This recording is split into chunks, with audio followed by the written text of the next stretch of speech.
He was the man who guarded Adolf Hitler's door while Berlin burned. In the final days of World War II, as the Soviet army crushed the German capital, one SS general was chosen to defend the last few blocks of the Third Reich. His name was Wilhelm Mohnke. He was accused of massacring prisoners in France, killing Canadians in Normandy, and leading the most fanatical troops of the war. Yet, while other Nazi leaders faced the hangman's noose, Mohnke survived. He lived a quiet life selling trucks in West Germany for decades. This is the story of the commander who defended the Führerbunker to the very end, and the justice that never caught up with him. Wilhelm Mohnke's journey to the inner circle began long before the war started. Born in Lübeck in 1911, the son of a cabinet maker, he joined the Nazi Party when he was just 20 years old. He didn't just join the army, he wanted to be the best of the best. In March 1933, he was selected as one of the original 117 men to form the SS-Stabswache Berlin. This was the unit that would eventually grow into the famous Leibstandarte Adolf Hitler, the dictator's personal bodyguard division. From the very beginning, Mohnke was physically close to the center of power. He was young, ambitious, and completely loyal. While others were just learning to march, Mohnke was already standing guard at the Chancellery, proving he was ready to do anything the regime asked of him. When the war finally exploded in September 1939, Mohnke was on the front lines in Poland. He was a company commander now, eager to prove that his elite status wasn't just for show. But combat was messy. Just 1 week into the invasion, on September 7th, he was wounded in battle. It was his first brush with death, but it only seemed to harden him. He received the Iron Cross Second Class and later the First Class. These medals were proof of his bravery, but they also marked the beginning of a dark transformation. Mohnke wasn't just a soldier anymore. He was a survivor who believed he was fighting for a superior cause. The war in Poland was brutal and fast, but it was just a warm-up for the horrors Mohnke would unleash in the West. The darkness truly took over in May 1940, during the invasion of France. Mohnke took command of the 2nd Battalion after his superior was wounded. On May 28th, near a place called Wormhoudt, his troops captured about 80 British and French soldiers. These men had surrendered. By the rules of war, they should have been safe. Instead, witnesses say Mohnke was shouting at his officers, raving like a madman. He ordered the prisoners to be herded into a small barn. Then his men threw grenades inside and opened fire with machine guns. It was a slaughter. 80 men died that day. Mohnke didn't pull the trigger himself, but he gave the orders that turned soldiers into murderers. It was a war crime that would chase him for the rest of his life. In April 1941, Mohnke's luck on the battlefield ran out. On the very first day of the invasion of Yugoslavia, a Yugoslav air attack caught his unit. The explosion shattered his leg. The damage was catastrophic. The field doctors took one look at the mangled limb and said it had to come off. Mohnke, lying in agony, refused to let them amputate his leg. He demanded they save it. They managed to keep the leg attached, but they had to remove part of his foot. The recovery was long and excruciating. For months, Mohnke lay in a hospital bed, his body broken. To deal with the constant pain, he began using morphine. This injury didn't just leave him with a limp. It started a dependency on painkillers that would haunt him for years.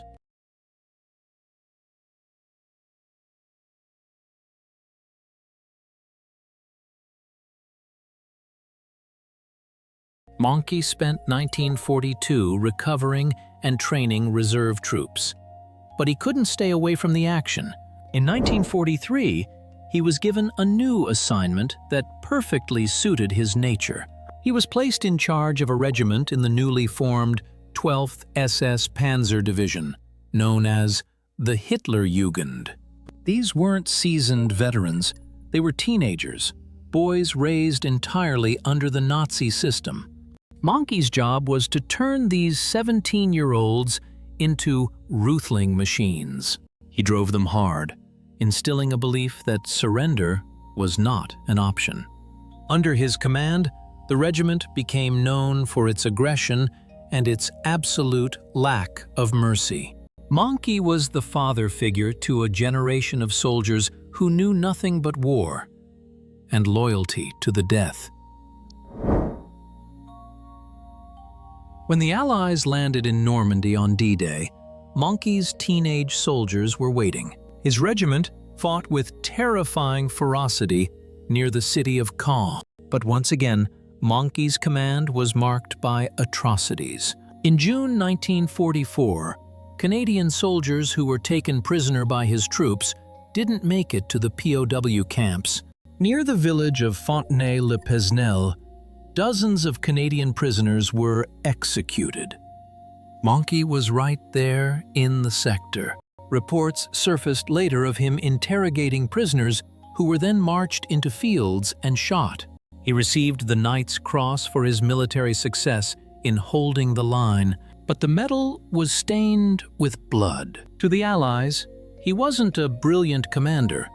He was a butcher who ignored the rules of humanity.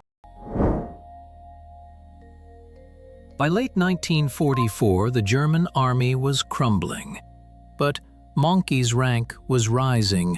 In December, he was given command of the most prestigious division in the entire SS, the Leibstandarte Adolf Hitler. He was now a general, leading the division in Hitler's final desperate gamble, the Battle of the Bulge.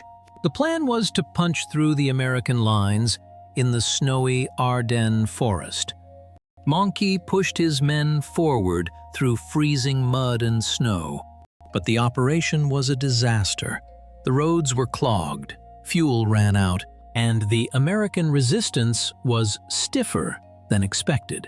Mohnke was trying to achieve the impossible, driving his exhausted men toward a victory that simply didn't exist anymore. The only result was more death and the final destruction of his elite division. During that freezing offensive in the Ardennes, another dark chapter was written. An armored unit under Mohnke's command, led by Joachim Peiper, captured a group of American soldiers near the town of Malmedy. The Americans were disarmed and gathered in a field. Then, the SS opened fire. Over 80 Americans were gunned down in the snow. This became known as the Malmedy Massacre, the most infamous American loss to war crimes in Europe. While Mohnke wasn't standing in that field holding a gun, he was the division commander. It was his culture of ruthlessness that filtered down to the officers below him. He had set the tone in 1940, and now, 4 years later, his subordinates were doing exactly what he had taught them. In early 1945, an air raid left Mohnke with ear damage and a head wound, sidelining him briefly. But as the Soviet army circled Berlin in April, Hitler called him back. The dictator needed someone he could trust absolutely to defend the very center of power. On April 23, Hitler appointed Mohnke as the battle commander for the Citadel, the government district. This sector included the Reich Chancellery and the Führerbunker itself. Mohnke wasn't commanding a mighty army anymore. He had about 2,000 men. It was a chaotic mix of die-hard SS soldiers, clerks who had been handed rifles, and terrified civilians. Mohnke set up his command post in the cellars of the Chancellery, preparing to fight for a few square miles of rubble. The defense of the Citadel was a nightmare. Soviet artillery was pounding the streets above into dust. Mohnke's men were fighting from behind overturned streetcars and piles of bricks. They were outnumbered and outgunned, facing the full wrath of the Red Army. Yet, Mohnke held them together. He organized the defense with coldness, knowing there was no hope of victory. His job was simply to buy time for the man in the bunker below. Every hour his men held out cost hundreds of lives. Mohnke moved between the burning streets and the suffocating bunker, reporting directly to Hitler. He was the only general left who could look the dictator in the eye and tell him the truth. The Russians were just a few blocks away. Inside the Führerbunker, the atmosphere was thick with delusion. But Mohnke brought reality. On the morning of April 30, he stood before Hitler. The news was terminal. Mohnke reported that his exhausted troops could hold the Russians back for maybe 24 hours more. No longer. The tanks were already at the Potsdamer Platz. This was the final trigger. Hitler realized the game was truly over. That afternoon, the dictator committed suicide. Mohnke was one of the few people who saw the end of the Third Reich from the front row. With Hitler dead, the oath of loyalty was broken.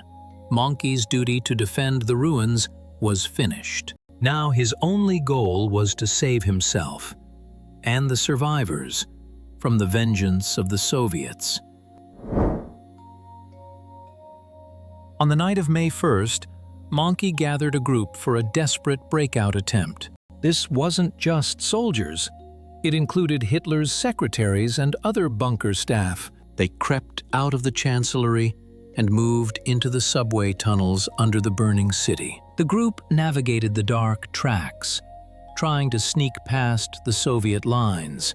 They surfaced near the Friedrichstrasse station, only to find the city completely surrounded. It was a chaotic scene of fleeing Germans and advancing Russians. Mohnke tried to hide in a cellar with his group, but there was nowhere to go. On May 2nd, 1945, he surrendered to the Soviet troops. The man who had vowed to fight to the death ultimately chose to live. The Soviets knew they had caught a major target. Mohnke was flown to Moscow immediately. For the next 6 years, he vanished into the solitary confinement cells of the dreaded Lubyanka prison. The Soviets wanted to know everything about Hitler's last days, and they interrogated him relentlessly. Mohnke sat alone in a cell, day after day, year after year. He had no contact with the outside world. He didn't know if he would be executed or if he would ever see Germany again. After solitary, he was moved to a general's camp at Voikovo. He spent a total of 10 years in Soviet captivity. While the Nuremberg trials hanged his colleagues, Mohnke sat in silence in Russia, missing the judgment of the Western world. In October 1955, Mohnke was finally released. He returned to a Germany that had completely changed. The rubble was being cleared, and the economy was booming. Mohnke didn't hide in the shadows. He went to work. He moved to Hamburg and started a business selling small trucks and trailers. He was successful, living a comfortable middle-class life in the suburbs. To his neighbors, he was just another businessman. But the past wasn't entirely buried. British and Canadian investigators knew who he was. They knew about the barn in Wormhoudt and the fields in Normandy, yet the Cold War made cooperation between nations difficult, and evidence was hard to secure. Mohnke sold his trucks, while the families of his victims waited for a justice that wasn't coming. In the 1980s, a British member of parliament named Jeff Rooker launched a fierce campaign to prosecute Mohnke. He demanded that the German government reopen the case on the Wormhoudt massacre. The pressure worked, and a German prosecutor began a new investigation in 1988. Mohnke was questioned again. He denied everything, simply stating that he issued no orders not to take prisoners. Without hard-written orders or living witnesses who could testify against him directly, the prosecutor claimed there was insufficient evidence. The case was dropped. Wilhelm Mohnke lived out his final years as a free man. He died in August 2001 at the age of 90. He was the last of Hitler's inner circle, a man who survived the war, the bunker, and the law. Wilhelm Mohnke represents one of history's uncomfortable truths. Sometimes the guilty get away. He was a dedicated fanatic who led men into massacres and defended a tyrant to the bitter end. Yet, he died peacefully in his bed, surrounded by family, decades after his victims lay in mass graves. His story is a reminder that history doesn't always provide a satisfying ending. The man who guarded the door to the abyss eventually walked free, leaving only questions and silence in his wake. If you found this story compelling, please like and subscribe for more.